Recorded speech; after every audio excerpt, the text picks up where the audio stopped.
It is not a neurological disorder.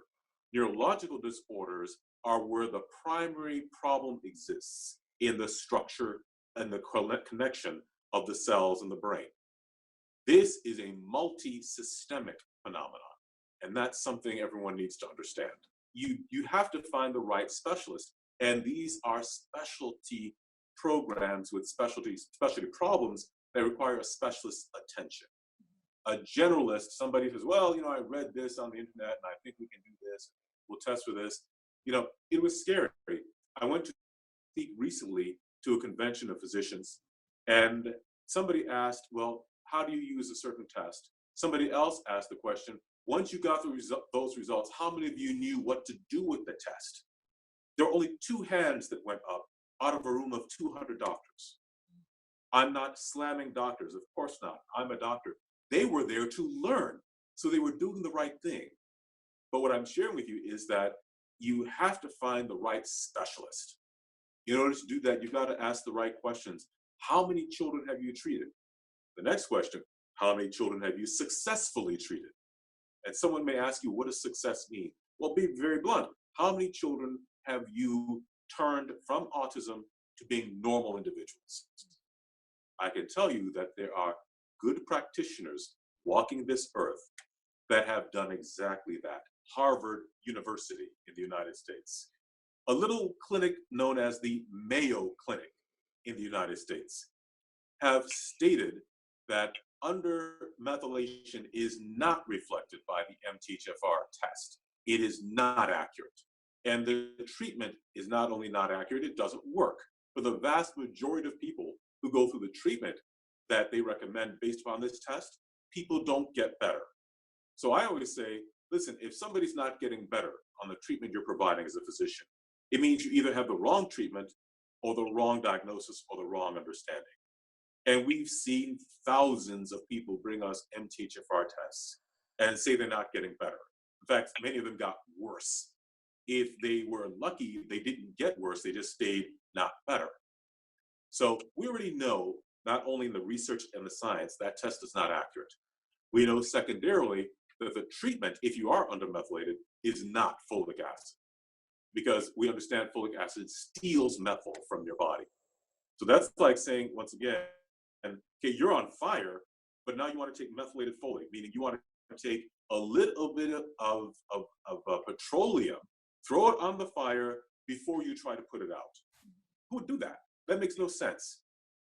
The simple way of putting it is that the vast majority of people who use this test and who prescribe things like methylated folate for it do not understand methylation the way they're told.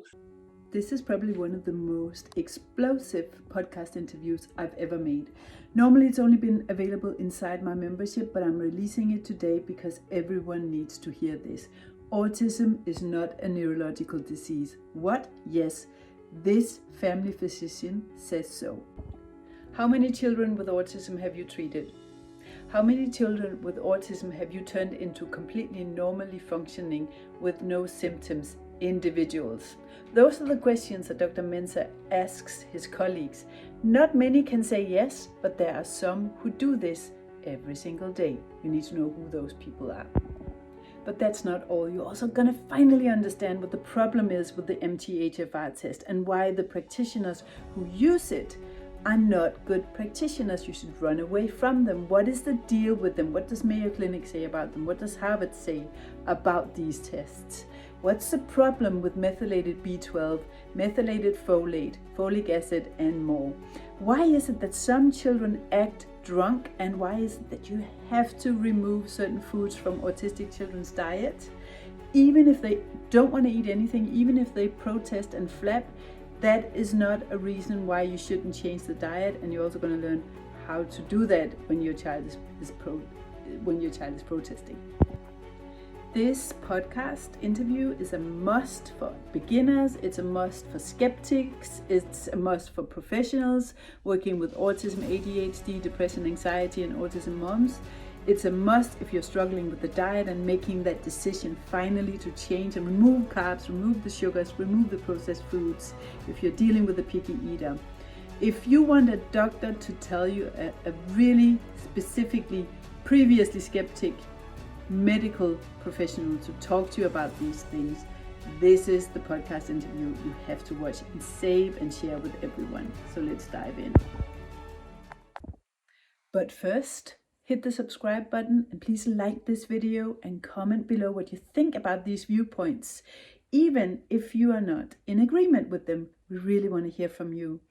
And we want to spread this message to the world. So that's one thing I want you to do first. I'm Ninka-Bernadette Mauritson, and I run BarefootAutismWarriors.com, and that's a community for autism moms. I also run a membership. I've coached over 10,000 moms since 2007, and I turned my son's symptoms around. He was diagnosed in the psychiatric system, and I turned his symptoms around, like eloping, scripting, parrot language, aggression, anxiety, sensory issues, nonverbal autism, night terrors, picky eating, all these things.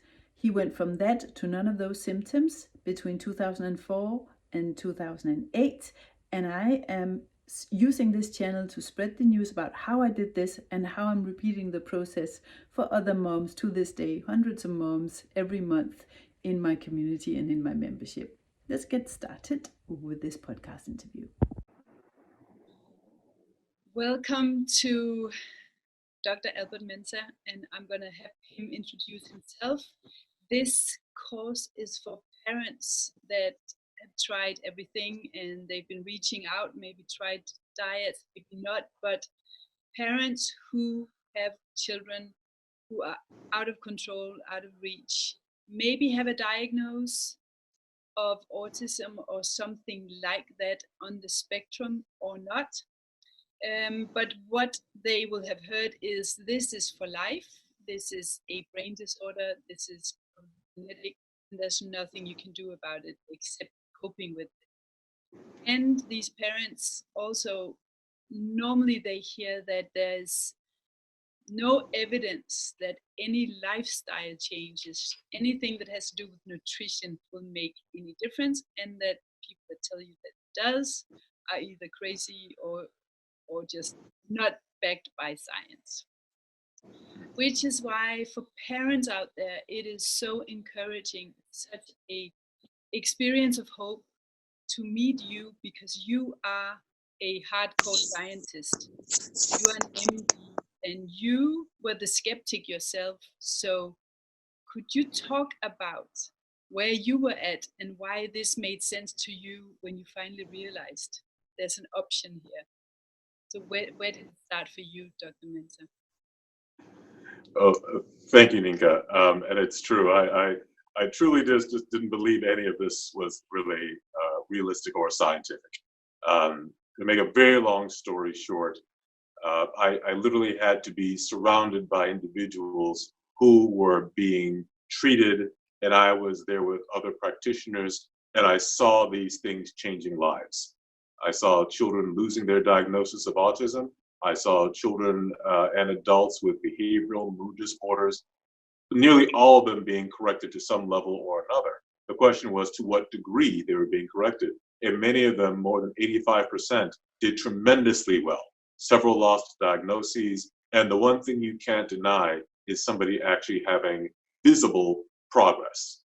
At that point in time, I became a firm believer. And now I preach, I spread the word as much as I can. And you came from, because you were about to say yes to a very well-paid traditional position, and someone introduced you to the Walsh Institute and the Pfeiffer Institute. So just to say, you need to see this. And what was your initial reaction when you heard there's something you can do to reverse autism, for example? Well, the first thing was that the person who introduced me had only been there 1 month at the original Pfeiffer Treatment Center, now closed. 1 month. She saw such tremendous change, she called me. She said, you have to come and see this. And I said, well, how do they do it? And she said, well, nutrients. I said, no, that doesn't work. We're trained this way. That's ridiculous. There's no way that's going to work. I said, come on. But you see, this was one of my extremely close friends who I know was very no nonsense. She doesn't fall for gimmicks or scams or things like that. And she's very, very sincere. Her heart is in it. Her mind is in it. So I could trust her. And I'd known her for a very long time. So I knew there had to be something to what she was saying. She saw something that needed investigation. And so I decided to take a chance. First, I didn't say anything. I just went there to see what was going on because they invited me. And then when I saw these things going on, I said, this is amazing. This is amazing. Or is it all a fraud? And so I decided to give it a try because I knew I could always go back to that very lucrative job and make a lot of money, or I could see what's going on here and possibly see the most amazing thing that no one really understands, or no one really knows about, and nobody understands is around. So I took that chance, and then the rest is history. We're now here doing the best we can to spread the word. There's hope, there's treatment. Don't let anyone tell you that this can't be done, that this is a lifetime phenomenon. It is not. It's only a lifetime phenomenon for those who don't know how to treat it, like anything else. Yeah. If you saw an airplane for the first time in your life and somebody said you could fly that, you would say, no, I couldn't, unless you were taught how. Exactly. So let's not say these things are not treatable. They are very treatable. And so I know, as a mom, I know because I went down that track, and I have a child who went from infantile autism to, and what I hear as a mom of a recovered child is, well, then he wasn't diagnosed. It was a wrong diagnosis in the first place. So he was diagnosed in a very estimated, very respected psychiatric hospital in Denmark by very experienced staff, and he was all the classical symptoms: stimming, no eye contact, no physical contact, screaming, tantrums, didn't sleep at night, spitting, biting, violent, apathic, sensory overload. He had everything going on. What is happening when parents get this diagnosis and they go into this whole system of psychiatric diagnose tools, and what do we need to tell these parents when they're introduced to this system? What do they know? The first thing is that you're going to get very similar commentary, Ninka, unfortunately, as to what it is that you encounter. Many practitioners don't know. And see, this is medicine. If we don't know how to treat something, quite often we say there's either no treatment or we say it's untreatable because it's so far off of our radar, off of what we understand, that it simply couldn't possibly be treatable. And that's a very, very wrong and a very, very arrogant kind of a discussion in medicine, because that presumes that we know everything there is to know, and we know for a fact that it's not a treatable condition, which is absolutely wrong. The fact is, most of us on this entire planet don't know that autism is treatable, and we don't know how to treat it. Yeah. Although we do understand as physicians and scientists that there is a way, we just don't know what it is yet. Now, in other respects, what that means is that the person you're speaking to is not a scientist or a practitioner who is familiar with how to treat the condition. The condition is treatable. It's just not something that you can give a pill to, and it's not something that you can just give a drug to, and then it fixes itself. But understanding the scientific background, step by step by step by step, all the different systems that are involved, or at least the major systems involved, in any individual person, that's where you begin. Mm-hmm. So when someone tells you this disorder is untreatable, well, the first thing you say is, you just don't know how to treat it. Now, don't tell the doctor that. This is what you need to understand. You don't take your car to a repair station and hear the words, this car can't be fixed. You would say, well, of course it can be fixed. I just have to go find somebody who knows how to fix it. Yes. Okay. Because everyone knows cars are fixable. Maybe you just don't want to spend the money if it's a big expense. But nonetheless, the analogy is this. It is treatable. When someone tells you that it's not, it just means they don't know how. They are not familiar. But there are many practitioners who understand how to treat this disorder, or at least understand enough to get your child some really good benefit. Those are the people you have to find. And unfortunately, it's not always easy, but they're there. It's not easy because there's not a lot of them, and we'll get into what it is that you need to make sure that this practitioner knows, and what kind of training this practitioner has had, what not to do, absolutely not to do, which almost every alternative practitioner will do when they meet you and want to help you with your child. Out of the best of interest, but also without knowing what to do, they can make this whole situation worse for your child. What is your background? Because another thing that we will hear as parents is this is a neurological disease, and it's probably just the fact that you've got more structure in your everyday life that has made him feel better. He's probably still autistic. So you have a background in neurology. What do you say when you hear this is a brain disorder and there's nothing you can do? Well, that's a great question, and it's not a simple answer. The brain is affected, but so is the GI tract. The gut is also affected. Inflammation is also systemic. Oxidative stress hits every single cell in your body. These are all pieces to the puzzle. It's not simply a neurological disorder. As a matter of fact, it's not neurological in many senses of that word. It may involve brain functioning, but there's a difference between brain function and neurology. Neurology is hardwired. It is the actual structure of the brain and how it affects or how it is affected. But with autism, there's an entire synergy of the entire human system, everything from chemical abnormalities to oxidative stress and inflammation. Inflammation produces edema. Edema surrounds the cells and makes it hard for cells to get the very nutrients they need to survive and thrive and heal and repair. All these things are related. Gut issues create malabsorption. If you can't absorb foodstuffs, you can't break them down into the nutrients that your child needs. In addition, there are oftentimes creatures like yeast or different bacterial organisms that can line the gut, create more inflammation, create hypoglycemic tendencies, which can now lead to mood issues for your child. All these things come together to create your particular child. Now, each child is different. Each child with autism is unique, but understanding what to look for in these general systems is very, very important and key. So it is not a neurological disorder. Neurological disorders are where the primary problem exists in the structure and the connection of the cells in the brain. This is a multi-systemic phenomenon, and that's something everyone needs to understand. And if you've had a child in your home with autism, you know there's something wrong with the gut. You can look at their skin and see that skin breaking out on a regular basis. They never sleep. They have all these sensory overload symptoms. They have so much physical going on with them that I asked these experts, do you think it could be something he's eating that's affecting him as well? And they said, absolutely not. This has nothing to do with diet at all.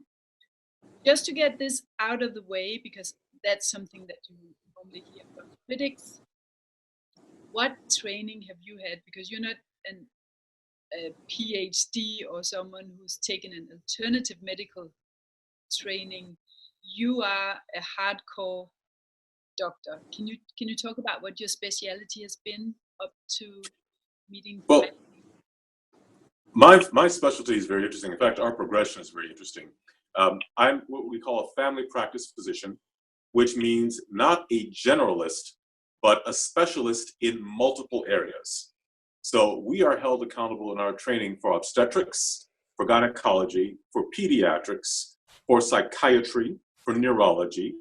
The vast majority of specialties, we are required to understand a good 80% thereof. So while we're not as neurological as the neurologist, we can speak their language. And this makes us very uniquely capable to see and understand children because we've treated children, we've understood how to treat children, we've been trained to treat children from the very beginning. So now when we gain this new understanding about conditions like autism, we can not only apply it to your child, we can look back to see how your child began. In other words, in utero, what might have been happening.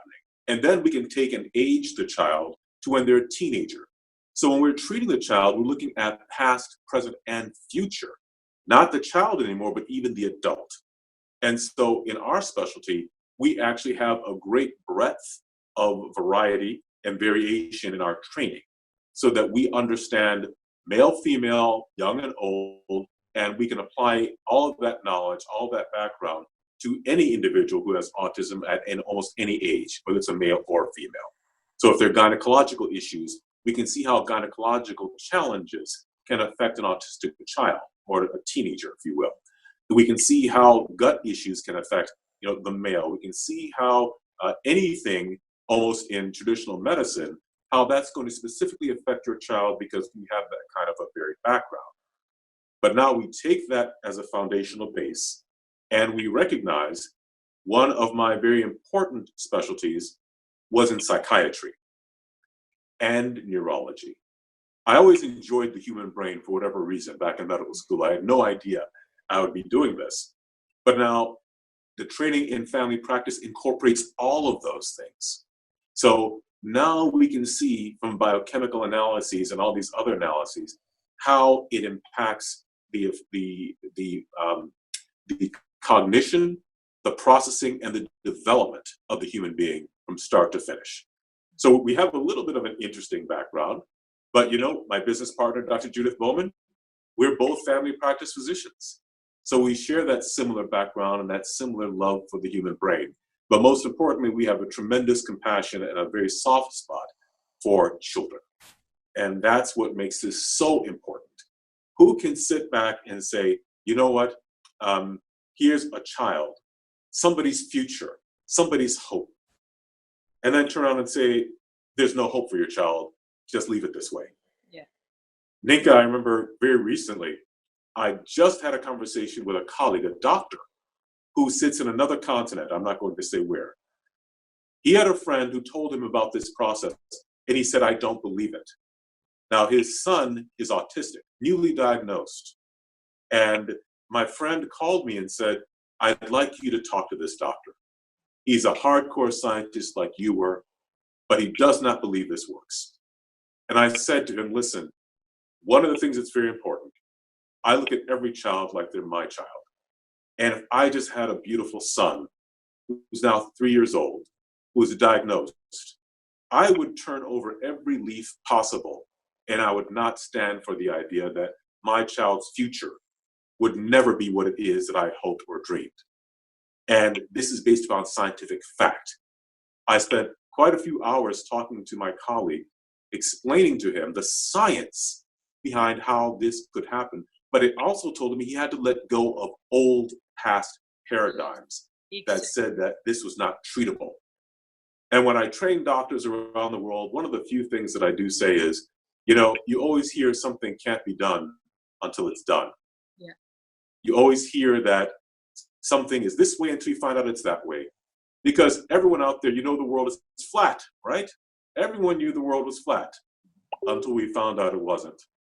And that's the only one of my little witticisms I'm going to say right now. But I wanted to share that story with you, Nika. Very recent. By the way, the doctor turned around, called my friend, and said, let's do everything for my son. Oh, thank God. When that doctor sees the results that his son goes through, because he's at a great age for treatment, he's going to be a very different person. I hope he'll be joining me in preaching this all over the world. That's an interesting point because I experience parents, there's two different kinds of people in this field, parents and experts. And there's one side who says, can't be done, don't try to treat me, you're making me feel like a horrible parent. So it feels like an accusation being presented with the idea that there's something you could have done. So this often happens if you have an older child, a teenage child, or an adult, or adults with autism. get very angry when you say that. Sorry, I'm losing you in the connection a little bit here. Could you just repeat that, please? Yes. So do you ever come across, because I meet a lot of parents who get angry when I tell them that there's something you can do, especially if they have older children and they haven't had the chance to change the diet, or they can't make that decision because it's a massive commitment. They resist it like the plague, and they want it to not be true, because then there would have been something they could have done. So Yes. do you come across that as well in your practice? Oh, yes. And it's not just older children, some of the younger children. It is, you said the words perfectly, Ninka. It is a massive commitment. Massive. Especially if the major issues are with the gut in the child. Dietary control is very, very strict. How many times have I heard in our practice, my children only likes these chicken nugget things. Yeah. Okay. They won't eat anything else. And I tell them, listen, if your child is hungry enough, they will eat what you give them. You are in control, not your child. But you have to be stubborn enough as a parent to say, this is what you're going to do. And I know the children will start to flap. They'll start to get angry. They'll start to rage. They'll start to do a variety of things. But I want you to think about how your child could be different and how you won't have to go through so much of that if you do correct the diet. It's a fabulous start, and we have to be really more stubborn as parents to change things like diet.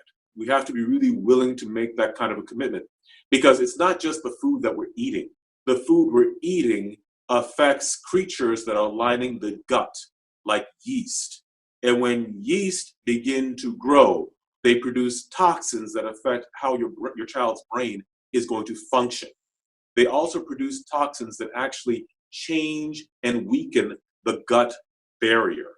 So now issues regarding absorption and hypoglycemia and inflammation begin. That inflammation doesn't just stay in the gut. It goes to the brain as well. So there's a lot that's there when you start talking about diet. And it is a very, very hard thing to do. And I know parents, it's extremely difficult, but you need to try your best. So let's dive into the things that are often missed when looking at these children, and why that is a evidence in itself that lifestyle, nutrition, and diet does make a difference. You talked about yeast. Why is it that these children who eat often a lot of junk food, bland foods, crackers, nuggets, candy, whatever, why is it that you compare this to beer brewing in the belly, and what must be changed to get these children to a better place when it comes to that aspect, yeast in itself? Hey, this is Ninka. I'm just here with a short message for you. If you're listening to this and you're thinking, this needs to be me, I want to turn my child's symptoms around. I want to work with the best practitioners, but I also want to become an expert myself. I work with these practitioners, and I work with the best practitioners in the world. And in my opinion, there are only two. One of them is teaching inside my membership. It's not Dr. Mensah from this interview, but it's one of his colleagues who are at similar level here in Europe. And if you want to learn what I did, walk in my footsteps, do exactly what I did for my child, and learn how to become an expert in methylation, in turning autism symptoms around with you as the leader of that journey, go to barefootautismwarriors.com and download one of my freebies, or send me an email, contact@barefootautismwarriors.com to get started and to talk to me about how you can begin this process. The reason why I always ask people to send me an email is that's how I get rid of the moms that I know I can't help.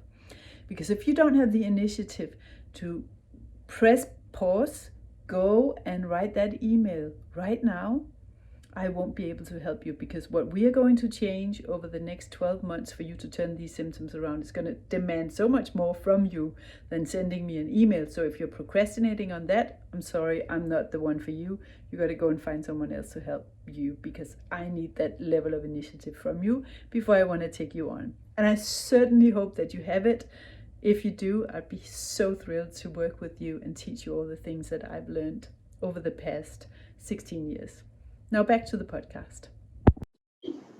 Well, I want people to understand the level of intensity of the problem.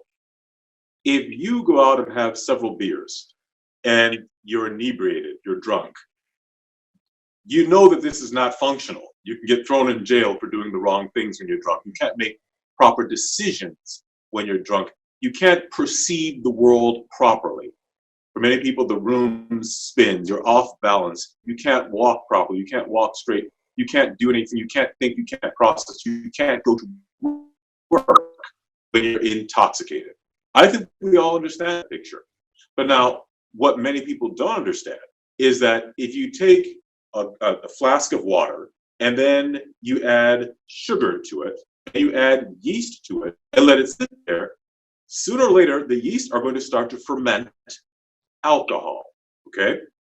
Now, your gut, or the gut of a child, is about 27 winding feet of flask.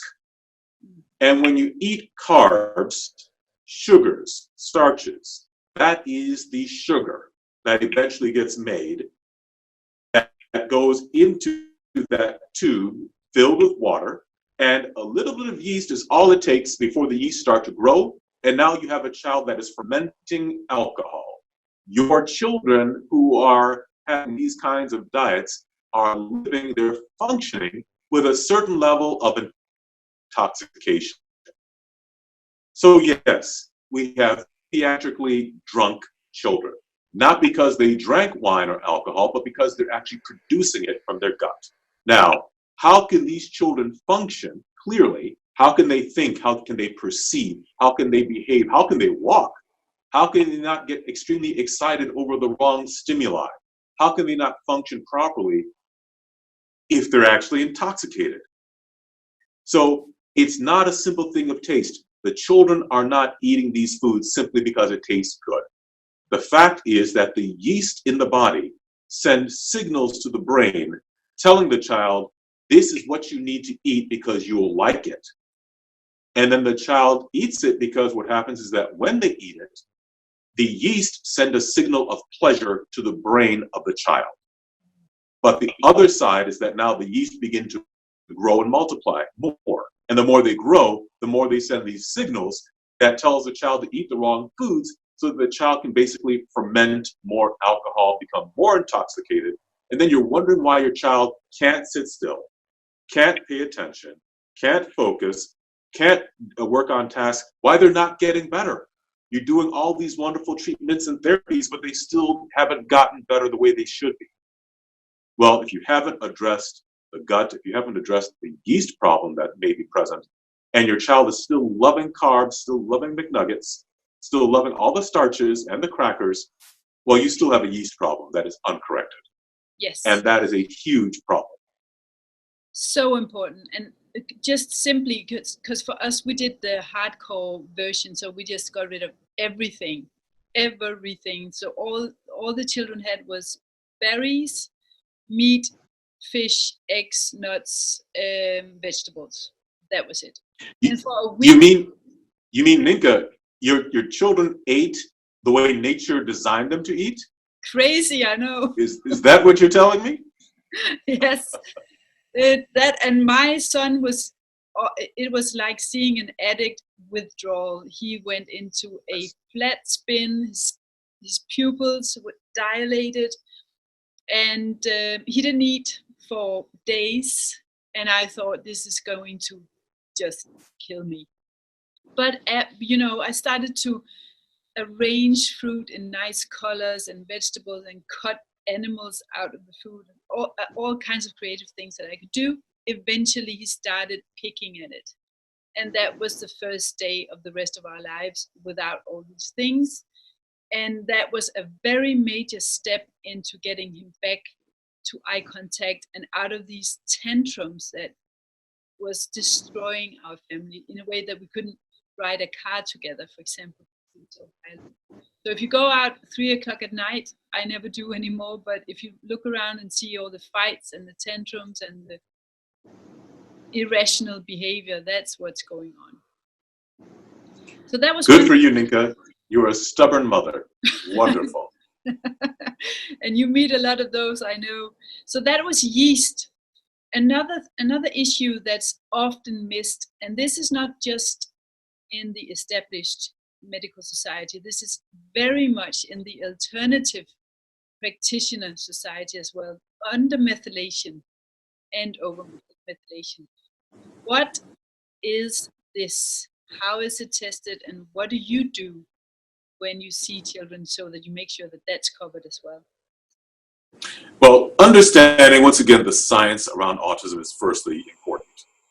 What is very, very important is that most children with autism are undermethylated. Now, methylation is a process. It is a process whereby certain molecules we call methyl attach themselves to enzymes, to hormones, to neurotransmitters, even to your DNA. When they attach, they're like a light switch or a switch. They turn on systems or they turn off systems.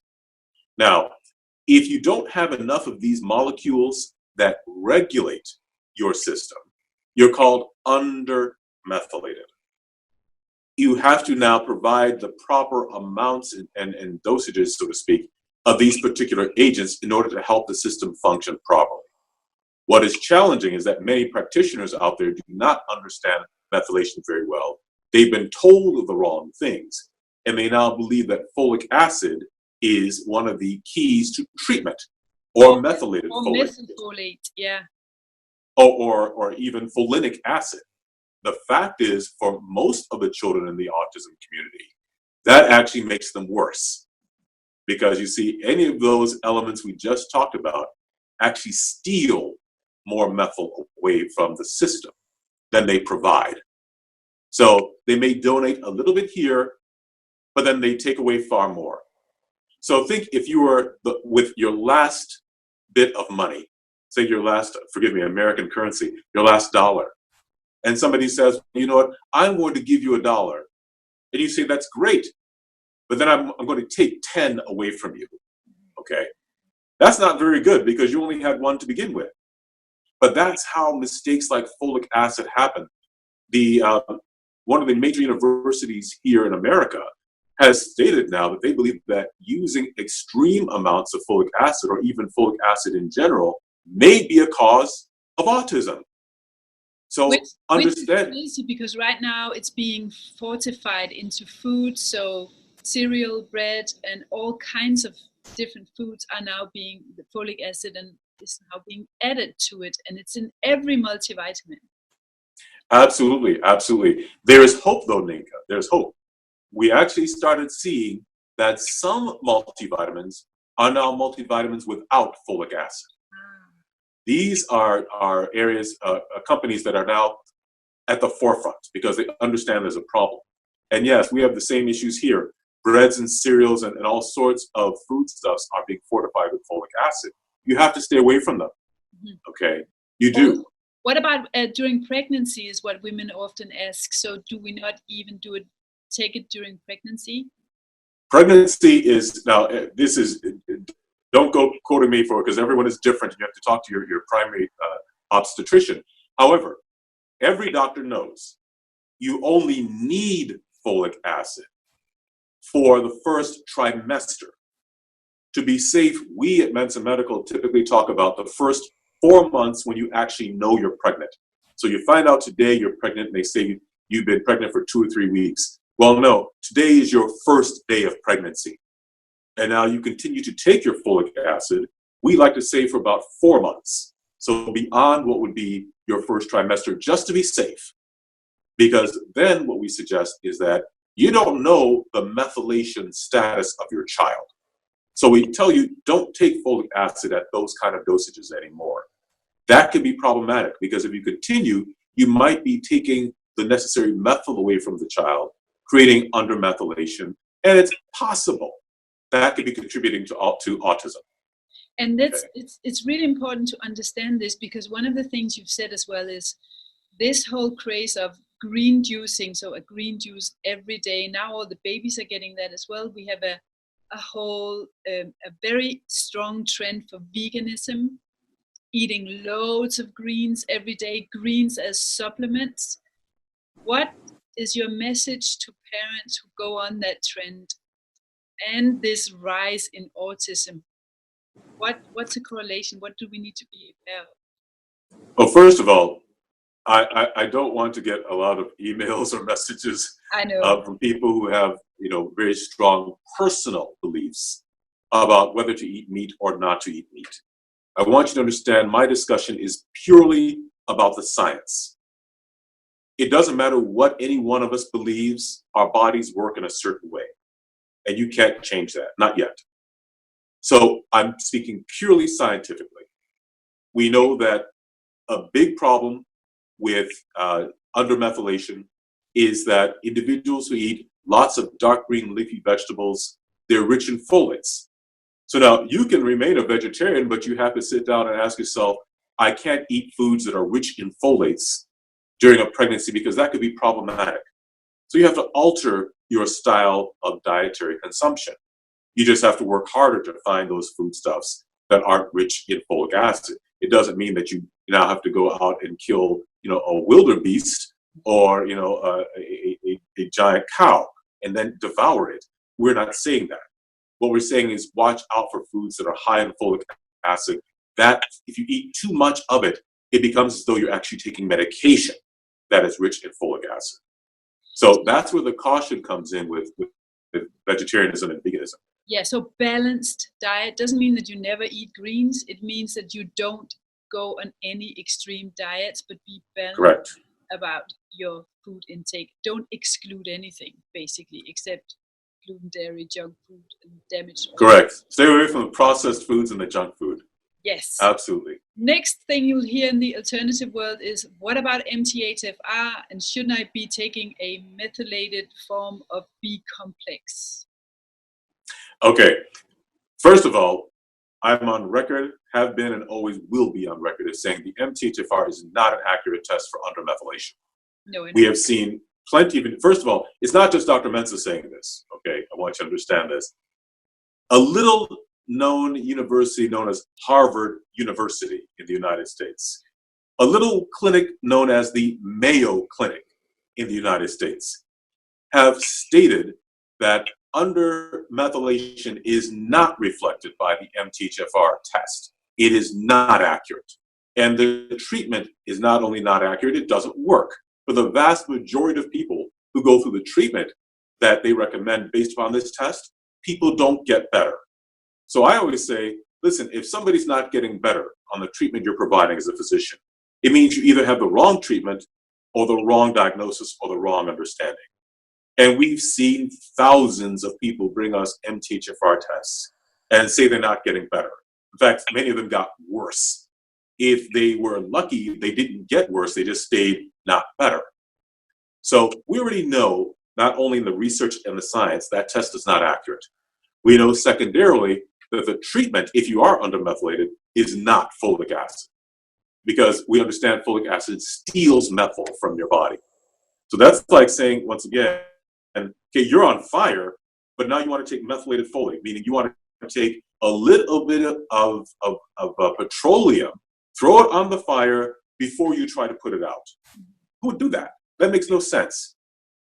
The simple way of putting it is that the vast majority of people who use this test and who prescribe things like methylated folate for it do not understand methylation the way they're told. Now, it's not their fault.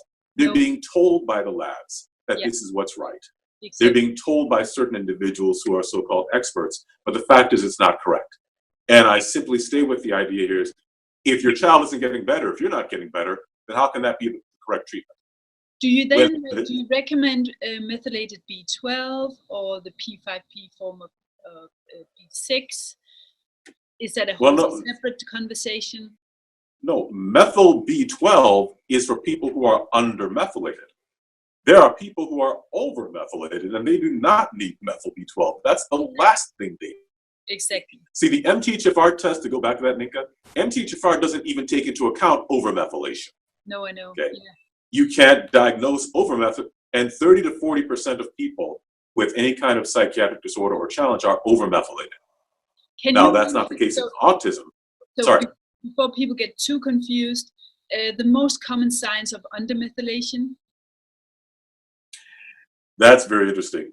In the typical person, severe perfectionism is one of the most powerful signs that somebody's undermethylated. People who are very rule-oriented, they like to dot the I's, cross the T's. They're very, very deliberate, very meticulous, very, very, very precise. They're usually very bright people. They love academics in general. They usually do very well in school, and they have a family history of high achievement. Now, it doesn't mean overmethylators are dumb. Quite the opposite. Overmethylators are extremely brilliant people, but they're very creative individuals. They look at a problem from 360 degrees in the opposite direction, and they attack it from many different directions. People will sit back and say, that was brilliant. How did you ever come up with that idea? He said, well, I started with a different outlook.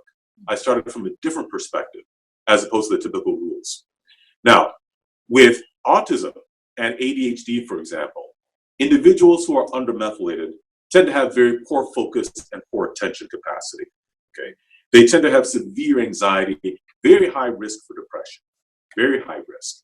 Okay, but the whole idea of now being very rigid, you know, your children with autism don't like change.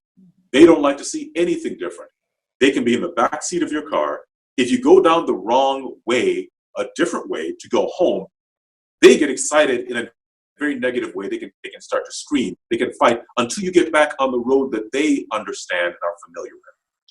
So when it comes to autism, that undermethylation is very powerful because it makes it very hard and very difficult for them to change. What is change? Trying to introduce new foods. Ninka, trying to get them to the right foods. Trying to get them into a new situation. Trying to get them to the airport. Trying to get them to the train. Anything that is a new experience is very, very difficult and challenging. And that's one of the very difficult parts or pieces about undermethylation. And how do you test? So we mentioned yeast, and now we have mentioned undermethylation. One of the things that's challenging for parents right now is the art of testing is one thing. The art of coming up with a protocol and continuously getting these children to a better place. That's what you would almost call forensic work. It is so individual and it requires skills. So how do you test it, and why is it important not to just go to some random practitioner to get help for your child? I caught the first part about how do you test it. I'm sorry, could you please repeat what you said after that?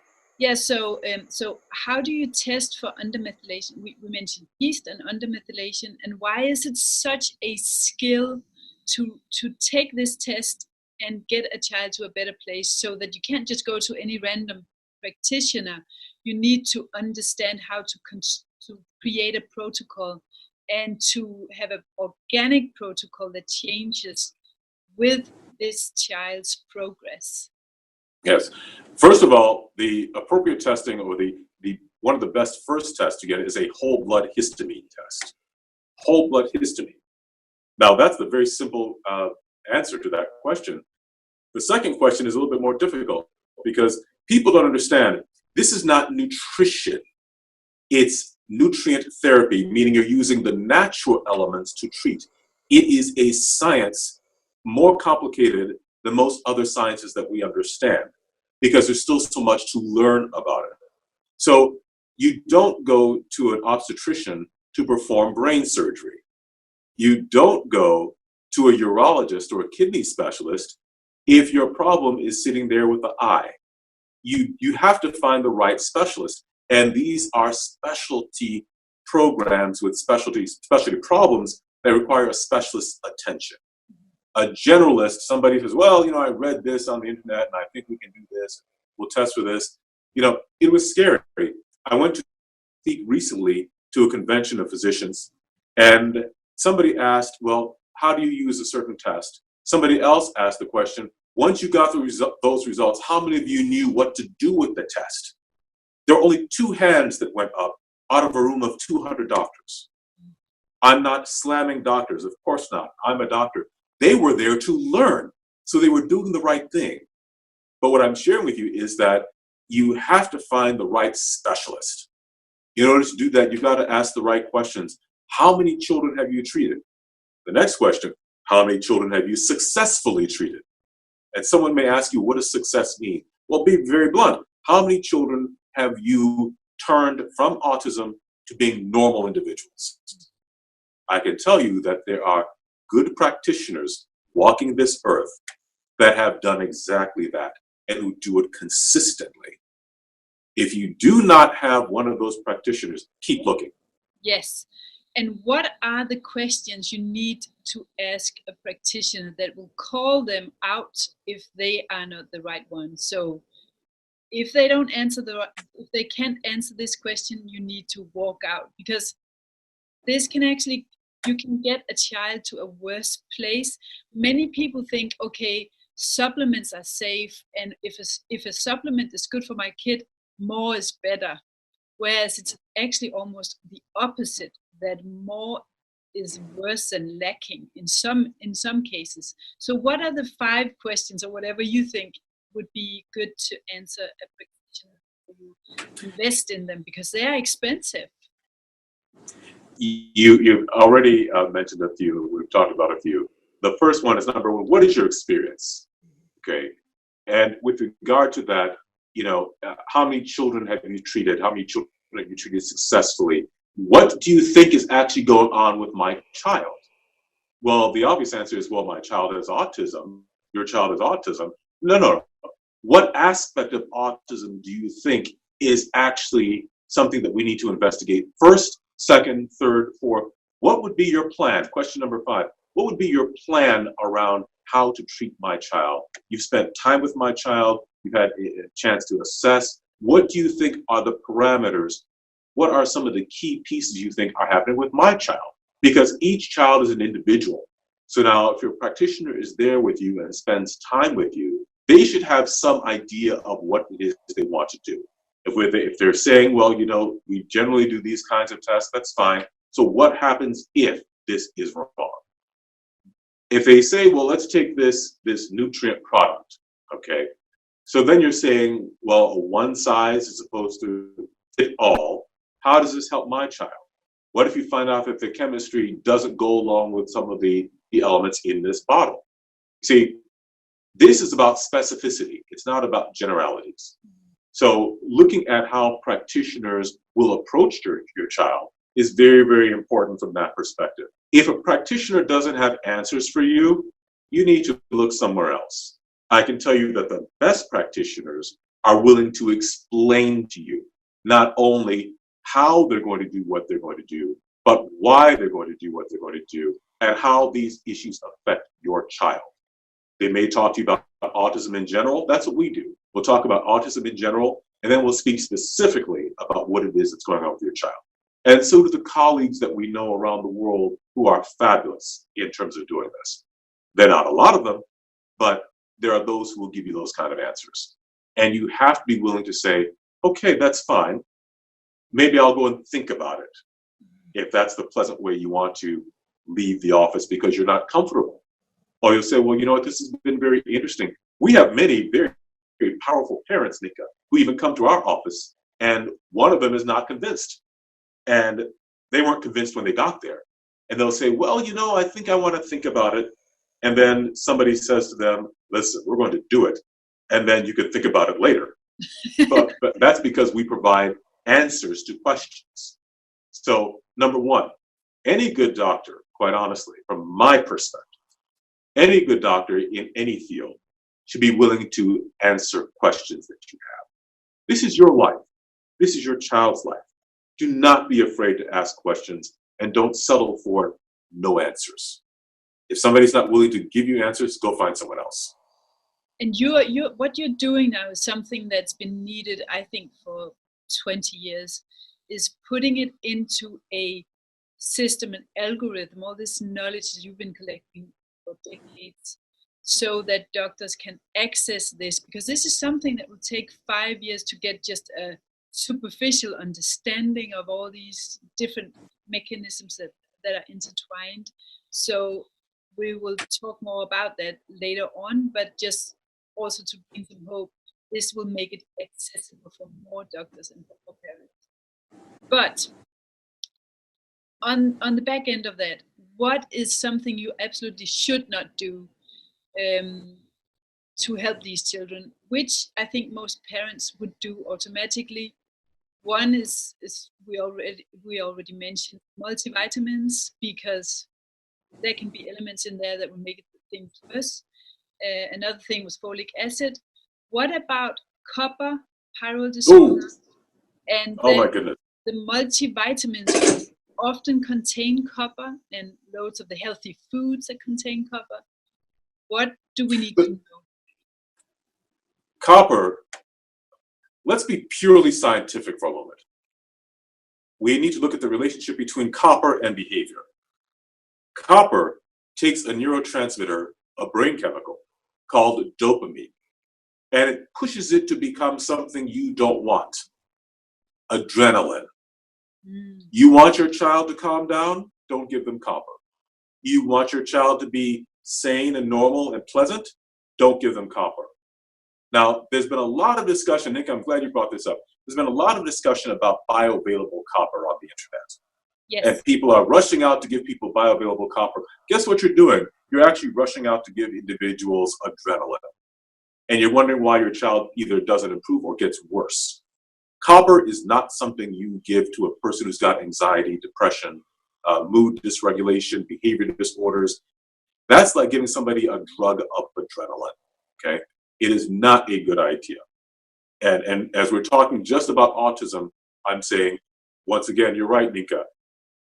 Copper is in multivitamins. It is in a lot of general constructs that people want to take. It's in a lot of foods. Pecans, and when I talk to females who've got depression, bless their hearts, what do I hear most often? I love my chocolate. I love my almonds. I love my pecans. I love all these things. And that's the whole thing, because that's, again, the health trend is we replace dairy with loads of almond milk and bread baked on almond flour or pecan flour. And then this is actually a lot of copper in a day if you then add chocolate and raw cacao nibs and all that stuff. And then loads of women have the IUDs, what they call the... Oh, before you go to that, many vegetables have high copper. Yeah.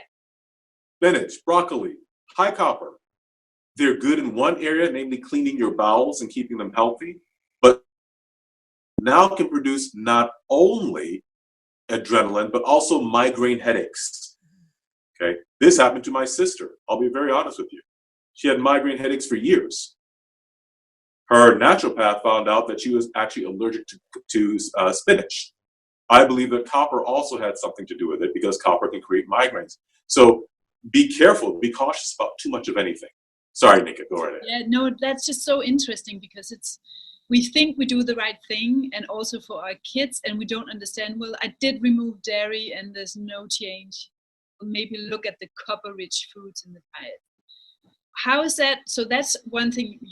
Just to recap, you test for yeast, you test for methylation under or over, and you test for copper to zinc ratio, because what is it with copper that has an effect on these children when it comes to the zinc copper ratio in B6? Okay, I want to first get away from this whole idea of zinc copper ratios. It gets a lot of people into trouble. I want you to consider that, yes, there's a relationship. Zinc and copper are like cousins who don't like to talk to each other. Okay, there is a relationship between them, but in reality, they do different things. They do things on their own. The key is to recognize if you have high levels of copper, it has to be treated. Yeah. If you have low levels of zinc, it has to be treated. Don't worry about the ratios. That's not the issue. Copper by itself with normal zinc is a big problem. High levels of copper with decent amount of zinc is a very big problem. Normal levels of copper with low levels of zinc is a big problem. But if you've got normal copper and low zinc, you don't increase them both, you're going to put someone in the hospital. I've seen it happen. I didn't do it. What happens then? There was a practitioner in the United States. One of my patients moved to another part of the United States, and she didn't have a lot of capacity. So she went to see someone local who was supposedly a natural person. And they saw that the person, that our patient was low in zinc, and they believed you had to have a 1-to-1 ratio between copper and zinc. So they gave them 50 milligrams of zinc, and then they gave them 50 milligrams of copper. I'm not exaggerating. Our patient called us from the emergency room of the hospital with heart palpitations, severe anxiety, panic, and depression. They thought she was going to be put in the psychiatric ward. It was the copper. Do not worry about ratios. Do not give copper. No. Okay? That is not the key. Thank you. So I want to clarify that, Ninka. Great. The ratios are not as significant. What is important is to look at them individually. Low zinc, correct the zinc. High copper, bring it down. Don't worry about the ratios. And this is what I share with all the doctors when we're training them. Okay, most important thing. Love it. And we're going to provide a download sheet for how to get tested and where. So don't worry if you're thinking, oh, I need the test, I need the protocols. You will be guided towards who to go to, what to do step by step. So one last thing that I know you are testing for as well is pyrrole disorder, which seems to be more and more common, and strangely enough, no one talks about this. And when there's a pyrrole disorder, either genetically or just acutely, the much beloved fish oil is not a good idea. And most parents would give children fish oil just by default. So what's the deal? Well, whenever you've got disorder in a system, there's usually a ramification for it. So when you've got disorder at a chemical level, like pyrrole disorder, the process, the pathway by which omega-3 oils move in the system that lead to fighting inflammation, there's a problem there, and it doesn't work that way. Instead, they move through a pathway that now leads towards inflammation, not correcting inflammation. So omega-3s, the fish oils, if you are someone who has pyrrole disorder, omega-3s will actually make you worse, not better. They actually create inflammation. They're not anti-inflammatory at that level, especially if you've got a very strong pyrrole disorder. Okay. What tends to happen is that you need more omega-6s than you do omega-3s. Now listen, it doesn't mean you can't eat fish. Okay. No. It doesn't mean that you can't have a wonderful relationship, fish twice a week, and so forth. What it means is that you don't take fish oil supplements. You can get your omega-3s through your diet, but you must supplement with omega-6s. And then the right omega-6 your doctor will tell you about. Evening primrose oil, for example. Yes, evening primrose oil is an example. Borage oil is another example. The nuances between the two, let your doctor guide you with that. Yes. Okay? Because there are differences. Okay, but you don't routinely just give children. Now listen, pyrrole disorder is a disorder of what we call oxidative stress and inflammation. It is a disorder of mood dysregulation. It is a disorder that is sensitive to stress. How many of us on planet Earth don't have stress? Mm-hmm. At some point in time in life, all of us have likely been through pyrrole disorder. As Ninka, as you brought out before, individuals who tend to be genetic, that's a different story, but the ones who may be acute, they're handled a little bit differently. Yes, you have it now, it may resolve, but you may be waiting later on to have it again. These individuals, caution, caution, caution about what you do and how you treat. But I need you to understand this. We're here talking about autism. The vast majority of children with autism have pyrrole disorder. Yeah. So when you give them an omega-3, you have to be cautious. Now, here is one example where we say specifically cod liver oil. Specifically, cod liver oil may be given to a child of autism. It's very beneficial. It's high and rich in vitamin A. The discussion around vitamin A and what it does in autism is another time, another story. But that's why we are okay with cod liver oil per se, but not okay with just random omega-3 supplements, okay? Omega-3 fish oils. Very, very different issue. And we still treat with omega-6s. That's the one small exception to the rule. So please understand me, all of you listening. That is an exception to the rule of pyrrole disorder. It is not the law with regard to pyrrole disorder, okay? Generally, omega-3s are not good. They're not your friends when you have pyrroles. One exception is the possibility of autism. And strangely enough, it is also not super beneficial to do fasting, which I wanted to mention because there might be some older children, teenagers, adults with autism listening to this. Why is that correlated as well? Why is there caution around that? Forgive me, I'm going to ask you to repeat the first part. I didn't quite hear it. Fasting? Fasting and pyrrole disorder. Why is that normally not a good combination? Well, any kind of stress on the human body or the human mind increases pyrroles, okay? And when you increase pyrroles, that increases your incapacity to deal with stress. Fasting is a tremendous stressor on the system. But that's a very interesting point. Let's talk about why people would fast in many different cultures in order to reach higher enlightenment, to hear from the gods, to increase your sensitivity and awareness. You would fast first. When you fast, you increase your pyrroles. When you increase your pyrroles, you become more sensitive to light, to sound, to odors, to textures, smells. All of your senses are indeed heightened.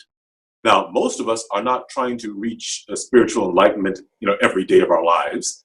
And many of us are also not in a state where we need to have heightened sensitivity to light or odors or sounds or textures. Now, when we talk about our children with autism, what do you know about them?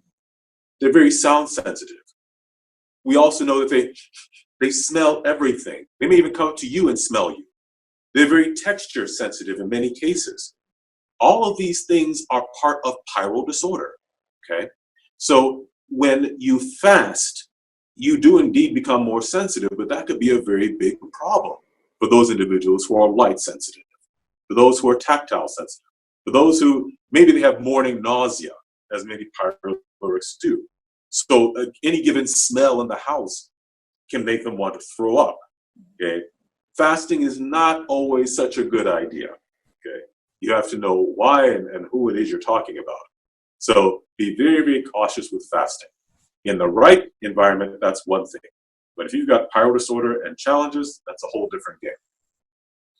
So the last thing I wanted to cover around this whole food is important, diet is important, is food intolerances.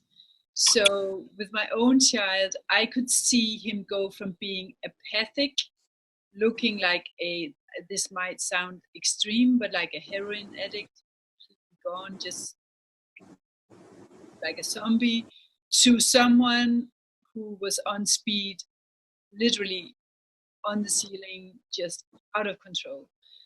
What is it, especially with dairy and gluten, food intolerances, and these morphine-like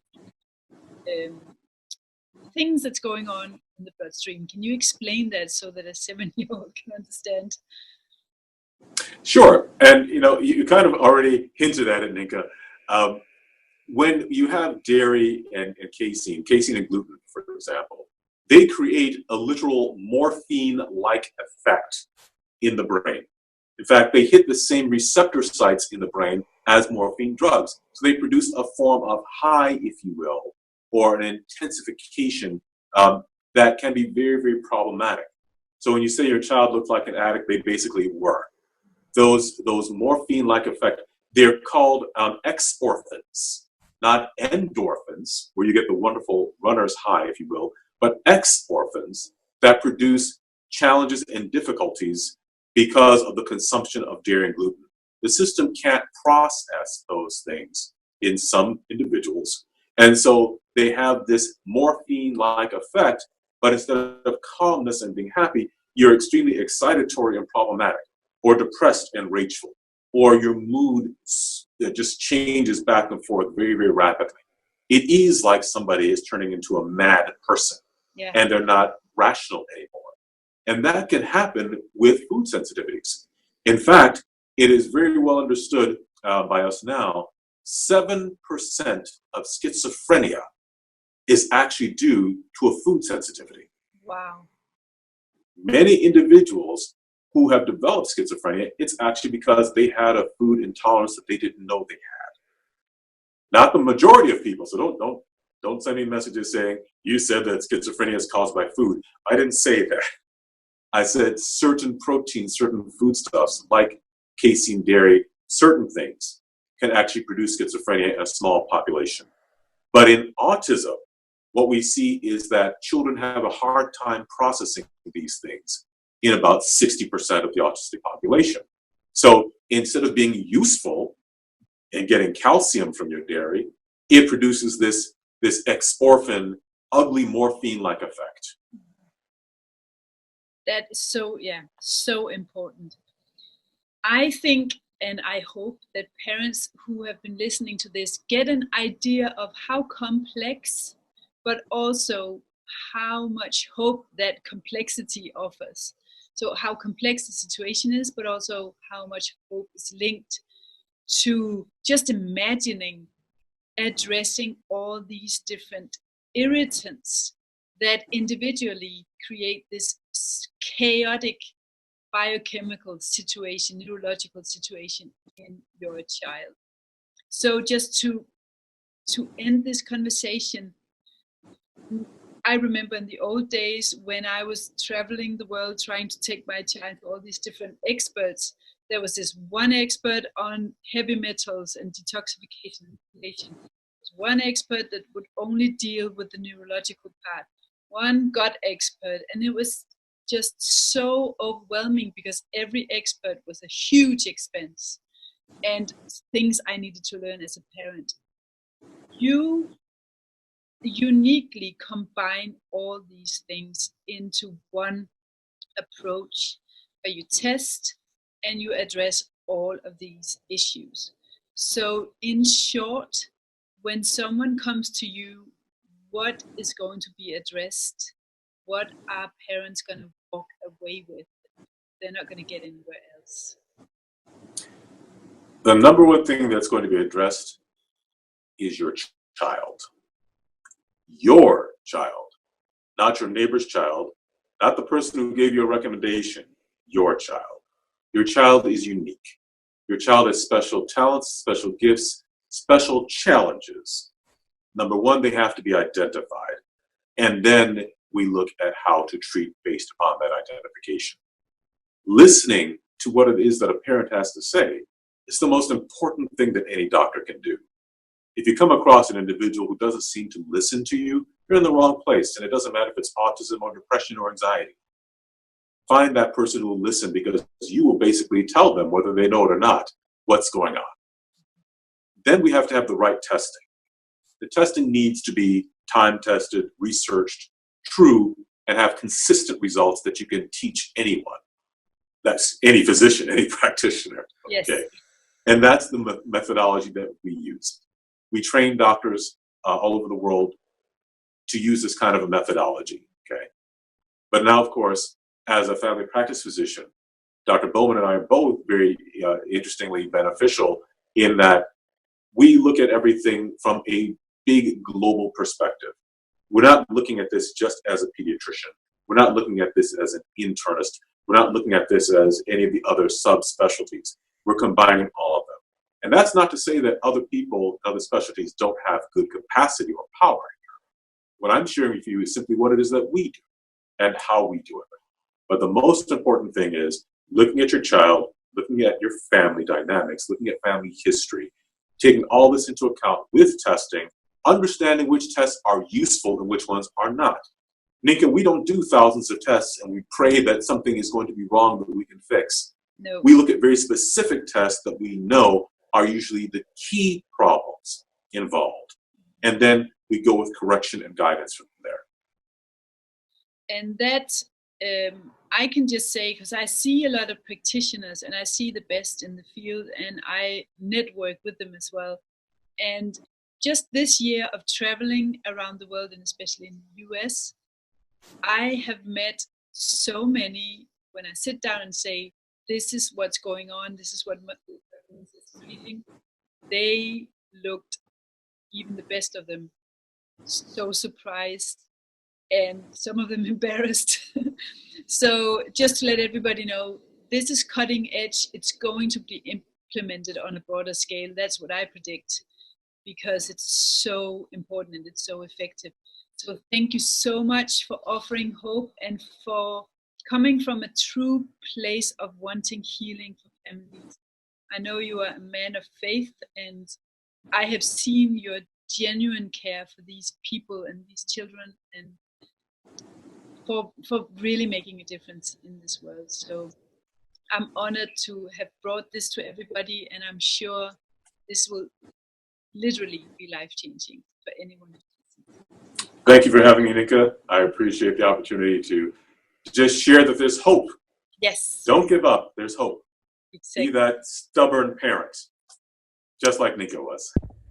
So I really hope you enjoyed this podcast episode. And if you did, I would like you to again press subscribe, like this video, because it really means a lot to me in order for me to be able to share this message. There are not a lot of people talking about turning symptoms around. There are so many practitioners out there, so many diets, so many biomedical experts who are making children worse every single day. And I'm working to try and stop that by spreading this news and by making sure that the right information get to the right people. So if you like and subscribe and share this video, you can help me do that. You can also go to my website, barefootautismwarriors.com, and download one of my freebies to get started with these steps immediately today. Why wait? How long are you going to wait with these symptoms? How long are you going to live with this? What about the future? Are you not worried about your child's independence? Are you not ready to turn every stone like Dr. Mensah mentioned in this interview? I think you are. If you're watching this, I think this is a sign that you need to get started. So send me an email, contact@barefootautismwarriors.com if you are a proactive mom. If you can't bring yourself to send an email, or if you're procrastinating on that, I know you're not the right one for this type of work because it will require so much more from you. But I hope to see you on my podcast again soon. Maybe you get ready later on, maybe next year. But no matter what, I hope you enjoyed this podcast and that you will subscribe to my newsletter to make sure you don't miss another episode, because this is the type of stuff that I'm sharing always. Thank you for watching.